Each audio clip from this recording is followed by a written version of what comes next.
Muy buenas noches o buenas tardes, mis estimados colegas y compañeros. La cuarta conversación que hoy quiero desarrollar es referente al tema de la salud mental en la educación escolarizada. Son dos campos que tenemos que reconocer que nosotros los maestros, la escuela en toda su extensión, trabaja por separado o trabaja muy fragmentado o, para decirlo de manera directa, en todo su desarrollo y en todos sus aspectos la trabaja muy reducida a la parte de una de sus estructuras, en la parte de la cognición. El acto educativo es un conflicto entre el conocimiento y el saber, y como tal produce una crisis. En este tiempo de pandemia se han desarrollado una serie de conceptos que se han posicionado: confinamiento, ansiedad, tensión, de los dos tipos, situacional y generalizada, miedo, pánico, ansiedad, frustración, restricción. Todos esos son términos que hacen parte del campo de la salud mental. Pero tenemos que reconocer que como maestros, esos trastornos en esa salud mental producidos por esta pandemia, no estábamos preparados para asumirlos porque nunca los hemos trabajado.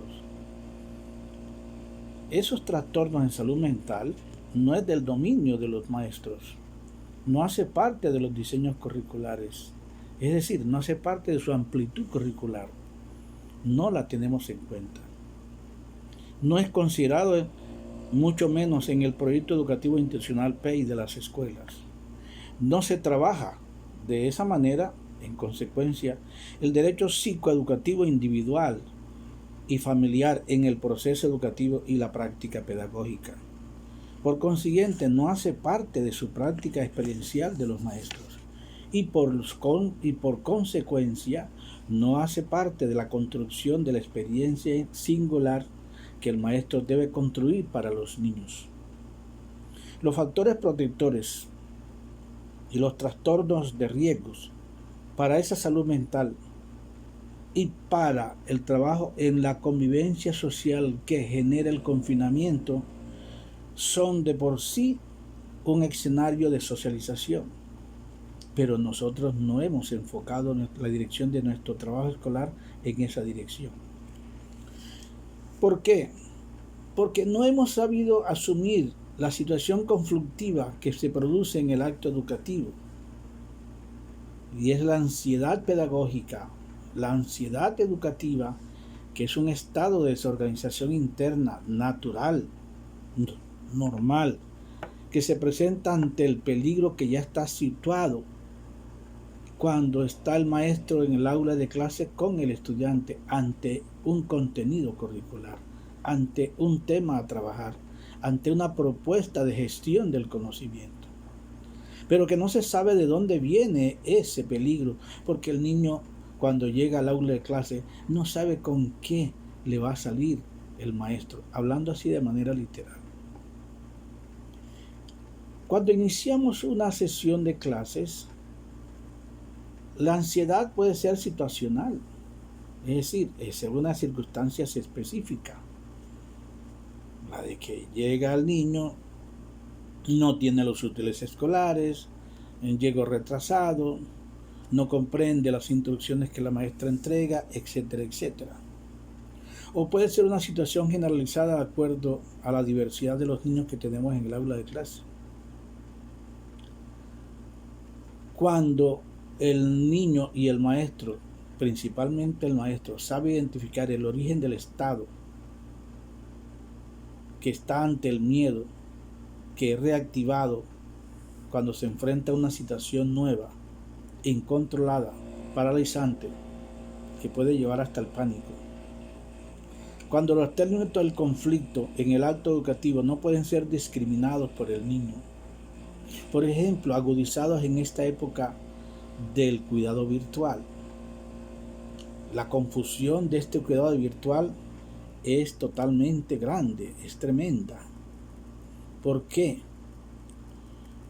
Porque cuando en la gestión del conocimiento la maestra suministra las instrucciones que ella considera son las orientaciones para el proceso hacia un saber determinado en la disciplina escolar que sea, cualquiera que ella sea, a través de la confección de unas guías escolares que elabora subjetivamente, prefiguradamente la maestra, ella ha partido del conocimiento que tiene de lo diverso y singular de sus niños a cargo. Busca el interés que sea relevante para el sentir del niño. La confusión que en ellos se expresa así. No sé si lo podría hacer. No sé si me gusta ese tema que me ha planteado la maestra.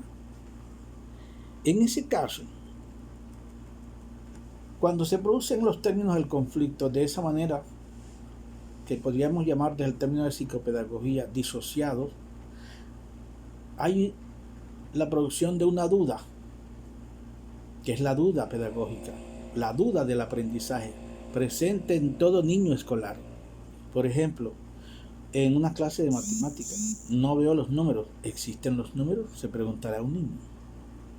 En el saber pedagógico, en el saber biológico, como su nombre lo indica, biología, bio-logía, que se trata de la construcción de un saber en la lógica de la vida, porque biología significa eso, la lógica de la vida.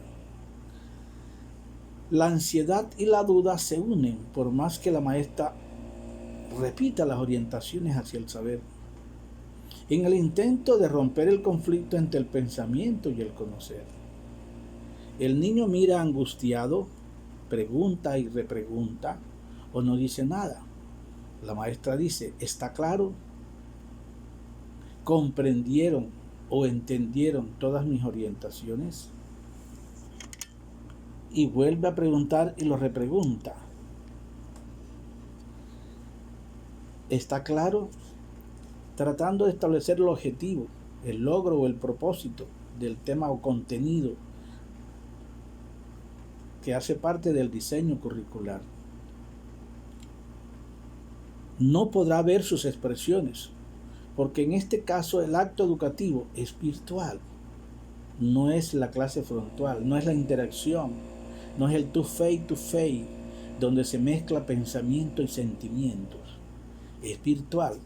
Si fuese presencial en el tipo de clase frontal, el niño se para hacia donde la maestra, o si la maestra recorre el salón, la aborda y le pregunta: ¿lo que debo hacer es esto, maestra? ¿Es tal o cual cosa? ¿Lo que usted quiere que yo haga es tal cosa? ¿Tal o cual cosa? Por ejemplo, supongamos que el tema sean las palancas y la maestra dice: las palancas. La primera sensación de ansiedad es: ¿a qué se referirá la maestra? Al origen de las palancas, al significado de las palancas, tipo de palanca, etcétera, qué es una palanca, etcétera, etcétera. En ambos eventos de estos ejemplos que estoy señalando, la estrategia didáctica no ha funcionado. Y a ello me refería en la primera charla, cuando señalaba el fracaso de la didáctica con D mayúscula y de la didáctica con minúscula, porque al considerarla una técnica instrumental se desconoce su dimensión epistemológica.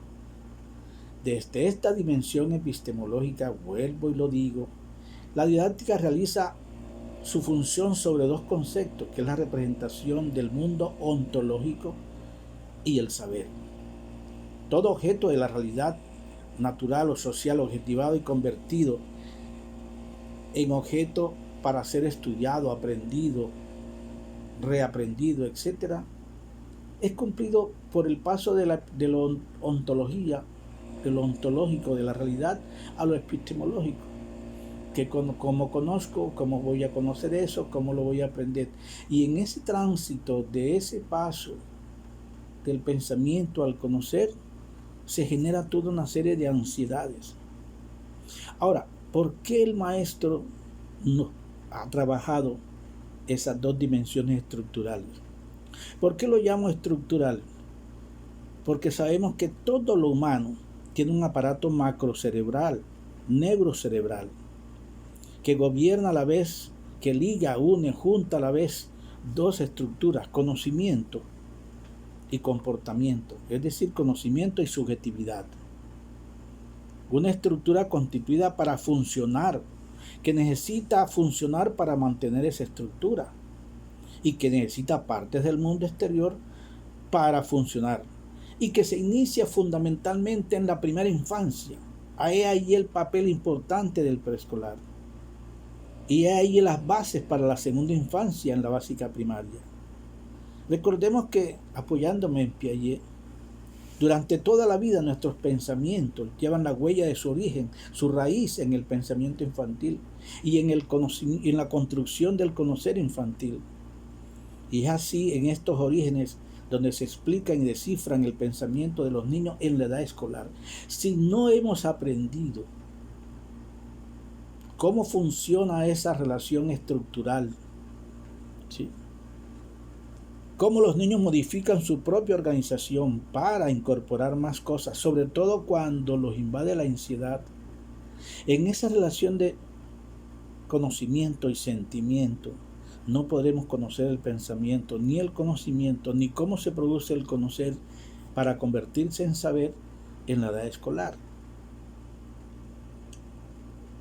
El maestro tiene que partir de relacionar en salud mental y la estructura de la cognición, de la afectividad, algo que en las teorías se planteó hace rato, cómo el niño se asimila cuando adquiere objetos en una guía, por ejemplo, y cómo los acomoda por sí mismo en su legado de consentimientos, porque todo niño tiene un repertorio propio de él, no es una tabla rasa. No me quiero extender más, quiero dejar esa pica ahí y seguimos en una segunda conversación donde trataremos cómo esta relación se continúa y cómo debemos asumir la relación entre salud mental y educación escolarizada. Recordemos, voy a señalar solamente una investigadora, Schellemont, que se refiere qué relación tiene los trastornos y las frustraciones y las restricciones con el comportamiento escritural, con la narración. Cuando se sabe trabajar salud mental junto con la educación escolarizada, se sabe que estamos trabajando en el propósito de la educación, que es construcción del desarrollo para una personalidad, hacer que los niños sean personas. Dejamos ahí para una siguiente conversación.